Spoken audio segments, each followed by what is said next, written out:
नमस्कार और बहुत बहुत स्वागत है आपका। आप देख रहे हैं property Guru presented by signature global. आपके साथ मैं हूं विपिन भट्ट और यह है प्रॉपर्टी गुरु का special episode. Festivities all in around है, लेकिन अब एक मेजर पार्ट इस फेस्टिव सीजन का बीत चुका है, जिसका सबसे बड़ा इवेंट रहा दिवाली। और दिवाली वो वक्त होता है जब जितने भी कंज्यूमर मार्केट्स हैं वो उम्मीद लगाते हैं कि उनकी सेल्स जो है वो पीक पर जाएगी और उनका जो धंधा है वो फ्लरिश करेगा, अच्छे नंबर्स क्रिएट होंगे। सो आज रियल एस्टेट में दिवाली कैसी रही है उस पर बातचीत होगी, और दिवाली के बाद कैसा मार्केट हम देख सकते हैं in terms of demand, in terms of sales, घर खरीदने की जहां तक बात है, सारी चीजें आज हम बातचीत में लेकर आएंगे। और आज हमारे साथ एक खास मेहमान मौजूद हैं, स्वागत कीजिए पंकज कपूर साहब, एमडी लाइसेंस फोरास, और उनके साथ ही विवेचना होगी। सर बहुत बहुत स्वागत है आपका। सो पोस्ट दिवाली जैसे रजिस्ट्रेशंस के नंबर आए, तो क्योंकि दिवाली भी मंथ एंड्स के टुवर्ड्स ही थी, तो काफ़ी सारी रिपोर्ट्स हमने देखी। और ये मुंबई मार्केट की मैं बात कर रहा हूँ, क्योंकि हम मानते हैं एक इंडिकेटर है पूरे देश के मार्केट के लिए, राइट। तो ये रिपोर्ट्स हमने पढ़े कि पिछले कई सालों से बेहतर दिवाली है, बहुत बढ़िया दिवाली मंथ रहा है, रजिस्ट्रेशंस नंबर काफ़ी ऊपर रहे, उससे होने वाली जो इनकम है रजिस्ट्रेशन की वो सरकार के लिए काफ़ी अच्छी रही। आपके नंबर्स क्या कह रहे हैं? क्या Diwali in line of expectation थी रियल एस्टेट के लिए? बिल्कुल, अगर आप देखिए तो मार्केट जो है हर क्वार्टर में जो है पिछले क्वार्टर से बेटर करता हुआ दिखाई दिया है। ये पिछले 3 साल की एक जर्नी रही है। तो अगर आप टोटल मिला करके 12 क्वार्टर देख लीजिए तो आपको कंटिन्यूअस ग्रोथ होती हुई दिखाई दी है। हालांकि अभी अगर हम देखें क्वार्टरली बेसिस के ऊपर, तो वो ग्रोथ थोड़ी सी सबड्यूड हो गई है, मतलब ग्रोथ थोड़ी सी रिड्यूस हुई है। वॉल्यूम अभी भी उसी लेवल पे है, तो थोड़ा मार्केट में ग्रोथ में थोड़ी स्टेगनेंसी होती हुई दिखाई दे रही है। But so far the market has been peeking, and आज भी जितनी भी सेल्स है वो हिस्टोरिकली हाईएस्ट एवर सेल्स है। तो मार्केट अभी भी बॉयंट है, कोई डाउनस्लाइड जी। हमें होता हुआ नहीं दिखाई दे रहा है। थोड़ा बहुत हमें गिरावट जो है आपको न्यू लॉन्चेस में दिखाई दी है, जहाँ 6% का रिडक्शन है। वो भी बहुत ज्यादा नहीं है कि अगर हम देश के अंदर 1.5 लाख 1,10,000 से 1,30,000 यूनिट की न्यू लॉन्चेस कर रहे हैं, तो उसमें 6% की गिरावट जो है बहुत बड़ी गिरावट नहीं है। तो सप्लाई साइड पे भी मार्केट में अच्छा माल है, और वॉल्यूम भी ओवरऑल होल्ड कर रहे हैं। तो मार्केट अभी भी प्रोडक्टिव स्टेट के ऊपर है। ठीक है, तो आप कह रहे हैं कि मार्केट अभी भी प्रोडक्टिव आपको लग रहा है ना। पंकज जी, थोड़ा सा मैं ब्रॉडर करता हूं पिक्चर को। Like in other consumer sectors, auto बहुत अच्छा मार्केट था, लगातार बहुत अच्छा कर रहा था। दिवाली या फेस्टिविटीज़ के अराउंड भी ठीक ठाक सेल्स आए हैं, लेकिन अब एक बात जो सुनने को मिल रही है कि अब वो जो पेंटअप डिमांड थी वो शायद खत्म हो गई है, तो हमको एक स्टेगनेंसी यहां देखने को मिलेगी। जनरल कंज्यूमर ड्यूरेबल मार्केट में भी बहुत अच्छा कुछ मोमेंटम देखने को नहीं मिल रहा है। और सबसे बड़ी बात जो एक फैक्टर हम भी बात करते रहे कि अपर एंड रियल एस्टेट को ड्राइव कर रहा था शेयर मार्केट, उसने भी हाल के दिनों में कुछ कुछ ऐसे सिग्नल्स दिखाए जहां बियर मार्केट की चर्चा होने लगी है। अभी तो नहीं कह सकते कि एग्जैक्टली हम बियर मार्केट में हैं, नहीं है, गिरावट कितनी टेम्परेरी है, कितनी परमानेंट है, लेकिन ये सारे फैक्टर्स अगर एक साथ लें तो क्या रियल एस्टेट पर भी इसी तरह की कुछ इंपैक्ट्स आते हुए दिख सकते हैं? देखिए, आप micro market to micro market देखेंगे तो थोड़ा बहुत है। जैसे मुंबई सेल्स के पॉइंट ऑफ व्यू से एक प्लेटू पे पहुंचता हुआ दिखाई दे रहा है, हैदराबाद एक प्लेटू पे पहुंचता दिखाई दे रहा है, पूना एक प्लेटू के ऊपर पहुंचता दिखाई दे रहा है। लेकिन दूसरे मार्केट लाइक दिल्ली एनसीआर है, जो आज भी हाईली अंडर सप्लाइड है। अगर आप बहुत कायदे से देख लीजिए तो मुंबई मार्केट और दिल्ली एनसीआर का मार्केट, एमएमआर और एनसीआर का मार्केट जो है साइज में मोर और लेस सेम रहता था। एक वक्त पे एनसीआर का market in terms of supply और वॉल्यूम के हिसाब से मुंबई से ज्यादा ही होता था। अब मैं बात कर रहा हूँ 2014, 15, 16 के करीब।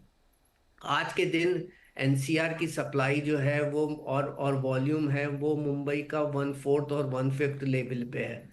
तो मुझे ये लग रहा है कि एनसीआर के अंदर आपको सप्लाई की ग्रोथ दिखाई देगी, और सप्लाई के साथ साथ वॉल्यूम की भी ग्रोथ दिखाई देगी। तो अगर aggregated at all India level के ऊपर हम देखें तो जो जो माइक्रो मार्केट और जो सिटीज अंडर सप्लाइड है वहां पे आपको ग्रोथ की सप्लाई दिखाई देगी, तो सेल्स आएगी। और जहां पे सप्लाई अच्छी खासी हो गई है, एक एक पीक पर पहुंच गई है, वहां आपको आपको प्लेटू होता हुआ दिखाई देगा। और यही कारण है कि जिस तरीके की स्टैग्नेंसी हम बात कर रहे हैं ऑटोमोबाइल और दूसरे सेक्टर के अंदर, में भी सिटी टू सिटी और सेगमेंट टू सेगमेंट थोड़ी स्टैग्नेंसी दिखाई देगी। लेकिन बहुत सारे ऐसे सेगमेंट है, जैसे अफोर्डेबल हाउसिंग एक ऐसा सेगमेंट है जहां पे सप्लाई बहुत ही सबड्यूट थी, और अब पीएमएवाई में के जो इनिशिएटिव गवर्नमेंट ने लिए हैं उसकी वजह से ज्यादा सप्लाई आएगी। तो रियल एस्टेट के अंदर एक और भी चीज है कि जितनी सप्लाई आती है तभी आपका वॉल्यूम आता है। तो और उसको देखते हुए मुझे ये नहीं लग रहा है कि बहुत ज्यादा प्लेटूट का मार्केट और सबड्यूट और डिप्रेशन मुझे इस मार्केट के अंदर होता हुआ दिखाई दे। सेगमेंट वाइज और micro market wise little bit of stagnancy आपको दिखाई देगी, लेकिन aggregated at all India level पे एक ग्रोथ स्टोरी चलती हुई नजर आ रही है। और मुझे दिख रहा है कि अभी टायर टू सिटीज में भी आपको वॉल्यूम होता हुआ दिखाई देगा। तो तो मुझे आप ये लग रहा पंकज है जी जो एक कि बात कह रहे हैं कि इसको हमें सिटी और सेगमेंट वाइज देखना होगा। आपने कहा कि सेगमेंट में हमने देखा कि जो अफोर्डेबल है या मिड लेवल है वहां सप्लाईज के थोड़े इश्यूज थे, वहां सप्लाई बढ़ती हुई दिख रही है। डेफिनेटली ये सेगमेंट ज्यादा करके कैटर होते हैं टियर 2 टियर 3 सिटीज में। तो अगर इन दोनों को कोरिलेट करें, और आपने अभी हाल कहा ही, तो सप्लाई बढ़ने के साथ और पीएमएवाई को जोड़ दें, जो अफोर्डेबल हाउसिंग है वहां पर हमको एक तेजी दिख सकती है, और खास तौर पे टियर 2 और टियर 3 सिटीज यहां पर लीड करते हुए नजर आएंगे। क्या ऐसा कहा जा सकता है? बिल्कुल, मेरा भी आउटलुक इसी तरीके से दिख रहा है, क्योंकि आज भी टीयर 2 सिटीज में उस लेवल की ग्रोथ नहीं दिखाई दी जो हमने देखी टीयर 1 सिटीज में कोविड के बाद। तो रिकवरी के शेप रिकवरी थी। अगर अगर दूसरे इंडस्ट्री के हिसाब से अगर आप देख, रियल एस्टेट के अंदर भी है जहाँ पे टीयर 1 सिटीज में जो है वो डिमांड ज्यादा आई, अपग्रेडेशन डिमांड ने लीड किया रियल एस्टेट मार्केट को। इसी के कारण आपको लग्जरी और अल्ट्रा लग्जरी में ज्यादा ग्रोथ होती हुई दिखाई दी। अफोर्डेबल सेगमेंट थोड़ा सबड्यूट रहा। लेकिन अब जिस तरीके के सप्लाई साइड इनिशिएटिव गवर्नमेंट ले रही है और जिस तरीके के इंसेंटिव्स वापस आ रहे हैं, आप ये भी देखेंगे जो सीएलएसएस स्कीम थी उसका जो विड्रॉल हो गया था 2021 के बाद, उसका एक मेजर इम्पैक्ट था अफोर्डेबल हाउसिंग को लेकर के। और ये एक ऐसा सेगमेंट है जहां सबसे ज्यादा डेफिशिएंसी है और शॉर्टेज है। तो अगर यहाँ पे इनिशिएटिव वापस से री इनिशिएट हो जाता है तो उसके बाद आपको वॉल्यूम और में और ज्यादा ग्रोथ होती हुई दिखाई देगी। तो मेरे हिसाब से at aggregated at all India level के ऊपर यही कारण है कि मैं ये नहीं सोचता हूँ कि आपको थोड़ा डिमांड में कुछ डिप्रेशन होता हुआ दिखाई दे। सेगमेंट वाइज दे में भी। तो पंकज साहब, जिस लग्जरी सेगमेंट की हम अभी तक बात कर रहे थे और आपने बताया भी कि क्यों वहां पर डिमांड थी और क्यों बड़े शहरों में हमने वो सेल्स नंबर आते हुए देखे, अब क्या यहां पर इस सेगमेंट में एक ठहराव आता हुआ दिखाई देगा? प्लस एक बात हमेशा कही गई कि शेयर मार्केट क्योंकि अच्छा रहा उसके लिए वक्त, उसने बूम किया, वहां से बहुत सारा मनी डिराइव हुआ, और अभी वो स्थितियां अच्छी नहीं है शेयर मार्केट्स की। अब वो कब तक कैसी रहेंगी उसको भी रीड यहां नहीं करने की कोशिश करेंगे, लेकिन क्या ये सारी चीजें मिलाकर थोड़ा सा लग्जरी सेगमेंट को इम्पैक्ट करेगी? जितना चमकीला अभी तक इसका मार्केट था वो थोड़ा फीका होता हुआ नजर आएगा? बिल्कुल, मुझे लग रहा है कि यहाँ पे इम्पैक्ट आएगा लग्जरी मार्केट में, क्योंकि कारण है कि जो पुरानी सप्लाई थी वो बिक गई है, जो न्यू रिप्लेनिशमेंट आया है वो अंडर कंस्ट्रक्शन स्टेज के ऊपर ज्यादातर है। आज भी प्रेफरेंसेस लोगों की खरीदने के लिए वो रेडी और नियरिंग कंप्लीशन वाली प्रॉपर्टी होती है। और दूसरा ये स्टॉक मार्केट के अंदर जो थोड़ा सा करेक्शन होता हुआ दिखाई दिया, और उसके बाद अपग्रेडेशन डिमांड भी जो, और जो आप पेंट अप डिमांड की बात करते थे वो भी कुछ हद तक कंज्यूम हो गई है। तो इसको देखते हुए मुझे ये लग रहा है कि लग्जरी सेगमेंट में मॉडरेशन हमको सप्लाई और डिमांड दोनों में होता हुआ दिखाई देगा। ठीक है। तो और ये थोड़े जी, बहुत प्राइजेस बढ़, या तो एक पॉइंट और ऐड हाँ, मैं करूंगा प्राइस पर आना ही चाह रहा था सर कि ये जो प्राइस फैक्टर रहा कि बहुत सारे मार्केट्स में हमने प्राइस को, खासतौर पे उत्तर भारत जहां पर आपने बात की, और एक बात समझ में भी आती है कि सप्लाई शायद श्रिंक होती हुई दिखाई दी, तो वहां प्राइजेस बहुत फर्म होते हुए दिखाई दिए।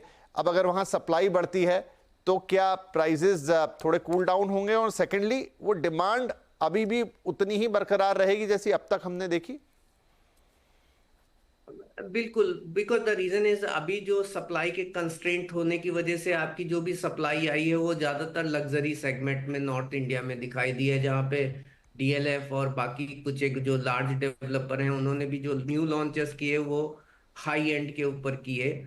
और लेसर सप्लाई होने की वजह से थोड़ा सा प्राइस ज्यादा बढ़े पिछले एक साल के अंदर, तो उसको देखते हुए इन्वेस्टर का पार्टिसिपेशन बढ़ गया। तो जैसे जैसे सप्लाई आपका इंट्रोड्यूस होगा, जैसे हमने अभी नोएडा, न्यू नोएडा सिटी की बात की, तो काफी सारी अफोर्डेबल हाउसिंग सप्लाई उधर आएगी, न्यू लैंड की डील्स होनी चालू हो जाएंगी, तो new introduction of new supply आती आपको दिखाई देगी। तो जैसे जैसे सप्लाई बढ़ेगी वैसे वैसे प्राइस ग्रोथ जो हमने पिछले 2 साल के अंदर देखी है नॉर्थ इंडिया शहर के अंदर, वो उसमें मॉडरेशन होता हुआ दिखाई देगा। आप कंपेयर कर लीजिए, मुंबई के अंदर 3.5 लाख यूनिट का अनसोल्ड स्टॉक है और दिल्ली के अंदर 70,000 यूनिट का अनसोल्ड स्टॉक है। मुंबई के अंदर 6% 7% की एवरेज ग्रोथ दिखाई दी है प्रॉपर्टी प्राइसेस के अंदर, जबकि दिल्ली एनसीआर में ये बिटवीन 12 से 15% वाई लेवल के ऊपर आपको ग्रोथ दिखाई देती है। तो जैसे ही सप्लाई बढ़ती है वहां पे आपको प्राइस में थोड़ा मॉडरेशन होना चालू हो जाएगा। और ज्यादातर सप्लाई जो हम देख रहे हैं आगे आने वाले वक्त पे वो अफोर्डेबल और मिड सेगमेंट में होगी। आपको नॉर्थ इंडिया में दिल्ली एनसीआर गुड़गांव सब मार्केट में लिटिल बिट लग्जरी सेगमेंट में थोड़ी और सप्लाई आती हुई दिखाई दे सकती है, लेकिन मेजॉरिटी ऑफ द सप्लाई आपको मिड और अफोर्डेबल हाउसिंग में होती हुई दिखाई देगी, और इसका इम्पैक्ट जो है आपके प्राइसिंग के ऊपर भी होता हुआ दिखाई देगा। ठीक है, चलिए, तो आप एक बड़ी विवेचना हो गई कि मार्केट में हो क्या रहा है, कैसे फैक्टर्स काम कर रहे हैं, कैसे सप्लाई, डिमांड, प्राइसिंग, ये सब आपस में जुड़ी हुई चीजें, और मार्केट कंडीशंस मतलब ओवरऑल इकोनॉमी की कंडीशन उसके ऊपर अपना इंपैक्ट डाल रही है। अब इन सबको जानकर आपको क्या मिलेगा? अगर आपको डिसीजन लेना है, इससे आपके लिए क्या टेक